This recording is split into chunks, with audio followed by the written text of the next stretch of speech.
नहीं। देखो, इसका नाम मृत्युलोक है और डेथ किसी की होती नहीं है, मृत्यु किसी की नहीं होती, परिवर्तन हो जाता है। जल तत्व जल में मिल गया, अग्नि तत्व अग्नि में मिल गया, वायु तत्व वायु में, पृथ्वी तत्व पृथ्वी में मिल गया, आकाश तत्व आकाश में चला गया, और जो अंदर परमात्मा का अंश है वो परमात्मा में मिल गया। अगर वो मोक्ष को नहीं प्राप्त हुआ तो अपने कर्म अनुसार दूसरे शरीर को चला, मरा कोई नहीं। रूप परिवर्तन, शरीर परिवर्तन, इसे हम मृत्यु मानते हैं, और नए शरीर में जाना उसे जन्म मानते हैं। मरा नहीं, वही अगर मोक्ष को प्राप्त नहीं हुआ तो अगला जन्म धारण करेगा, पशु पक्षी मनुष्य देवता, जिस कर्म के अनुसार। मरा तो है नहीं।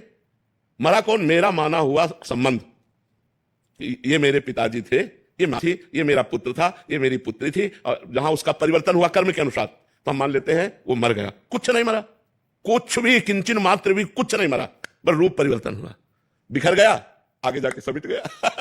पंचभूतों का रूप बदल गया, बोले अब चिड़िया, अब भैंस, अब कुत्ता, अब भूत, अब देवता, जैसा कर्म हुआ उसके अनुसार नए शरीर को ग्रहण कर लिया। वो कभी मरता नहीं, जो तुम हो कभी मरते नहीं, और ये शरीर एक जैसा कभी नहीं रहता, इसका प्रतिक्षण परिवर्तन होता रहता है। देखो, एक समय था बालक थे हम, एक समय था मुझसे नहीं निकली थी, अब वो तारीख ही नहीं याद है जब मुझसे निकली, किसी को याद है? हम ही मां के गर्भ में रहे, लेकिन एक सेकंड का विज्ञान होता, मैं बताओ, एक सेकंड का, कि मां के गर्भ में कैसा लग रहा था, एक सेकंड का विज्ञान। हम सब मां के गर्भ से ही आए, ये भगवान की दुरंत माया है।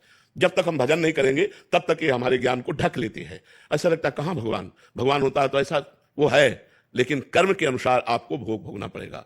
अवश्य में भोक्तव्यम कृतम कर्म शुभाशुभम। हमारी बात मान लो, कोई किसी को दुख सुख नहीं देता, हमारे कर्म ही हमको दुख सुख देते हैं। केवल हम यहां कर्म करने के लिए इस शरीर को पाया है, मैं ये शरीर नहीं हूं, ये शरीर छूटेगा। ये केवल कर्म करने का एक यंत्र है, अच्छे कर्म कर लो या बुरे कर्म कर लो। क्या हमको ऐसा ज्ञान है? नहीं है। ये शरीर यंत्र है, ऐसा ज्ञान नहीं है। हमको ये ज्ञान है मैं ही शरीर हूं, मैं ही भोगता हूं, मैं ही करता हूं। तो कैसे जान पाओगे अपने को? करता भोगता अहंकारी मूढ़ आत्मा होता है, अहंकार भी मूढ़ आत्मा करता हम इतिमन्यते, वो अंधकार में है, वो कैसे जान सकता है अपने स्वरूप को? तो गुरु कृपा करें, उनके द्वारा साधना की जाए, तब हमारे अंदर ये ज्ञान, अज्ञानतिमिरांधस्य ज्ञानांजन शलाकया चक्षुरुन्मीलितं येन तस्मै श्री गुरुवे नमः। और हम परमात्मा के हैं, इसकी पहचान। बाप का लक्षण बेटे से मिलना चाहिए। क्यों? बाप का लक्षण बेटे से मिलना चाहिए ना। तो हमारे जो प्रभु हैं वो अविनाशी है, और हमारा स्वरूप अविनाशी है ना। अगर थोड़ा भी ज्ञान है तो इतना तो पता है कि हमारा स्वरूप अविनाशी है, ये रूप विनाशी है। दूसरी बात, हमारे अंदर एक चाह रहती है इस प्रमाण में कि हमारा स्वरूप अविनाशी है, मैं कभी मरूं ना। अमर होने की चाह होती ना, क्योंकि मेरा पिता अमर है, मेरा पिता अमर है, परमात्मा अमर है ना। दूसरी बात, परमात्मा सुख समुद्र है। हम सब सुख चाहते हैं कि नहीं? और ऐसा सुख चाहते हैं जिसमें दुख किंचन मात्र ना हो। ऐसा सुख चाहते हैं ना सब, हमें दुख किंचन मात्र ना हो और सुख ही सुख मिले। क्यों? हमारा पिता सुख सिंधु है।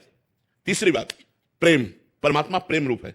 हम सबके अंदर एक प्यास रहती है, कोई मुझे प्यार करे, केवल मुझे प्यार करे, अपने स्वार्थ के लिए नहीं, मुझे प्यार करे। ऐसा यहां कहीं नहीं है, वो केवल परमात्मा से ही प्राप्त होता है, क्योंकि परमात्मा ही प्रेम स्वरूप है।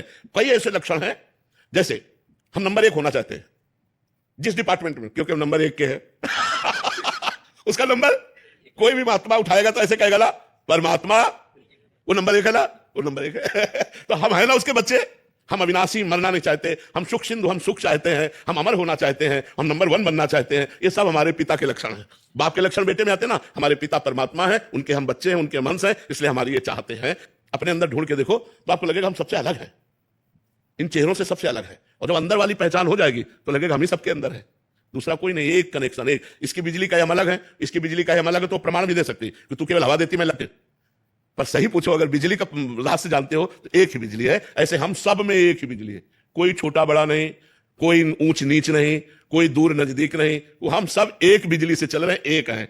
सही पूछो तो पूरे विश्व ब्रह्मांड में जितने जीव हैं सब एक ही परमात्मा के संचालन से चल, वही परमात्मा सब कुछ बनाओ। अब ये ज्ञान जिस समय आ गया तो वही महात्मा हो जाता है, सब महात्मा सुदुर्लभा। अब ये ज्ञान ऐसे बातों से तो होगा नहीं, डट के भजन करना पड़ेगा, इंद्रियों पर विजय प्राप्त करना पड़ेगा, मन पर विजय प्राप्त करना पड़ेगा, तब जाके बोध होता है। जी, सुनने में बहुत अच्छा लग रहा है, बट ऐसे कभी कभी कठिन भी लग रहा है कि इतना आसान। हाँ, व्यवहार में तो बहुत कठिन है। कोई हमसे गलत व्यवहार करे उसे परमात्मा बने, वो हमें मार रहा है, गाली दे रहा है, हे परमात्मा आपकी जय हो। तो ऐसा संतों ने कहा है, ऐसा संतों ने करके दिखाया है कि जो उनको मार रहे हैं, मार कोड़े खाल खींच रहे हैं, और बोले हरि बोल करता है, तो मुस्कुरा के बोले तुम्हारा भी कल्याण हो जाएगा, क्योंकि तुमने 2 बार हरि बोल कहा, तुम्हारा कल्याण लो। जो मार रहे हैं उनके कल्याण की उनको चिंता है, जो मार रहे हैं उनके सुख की चिंता है। यही तो महात्माओं का हृदय होता है, यही तो भक्तों का हृदय होता है।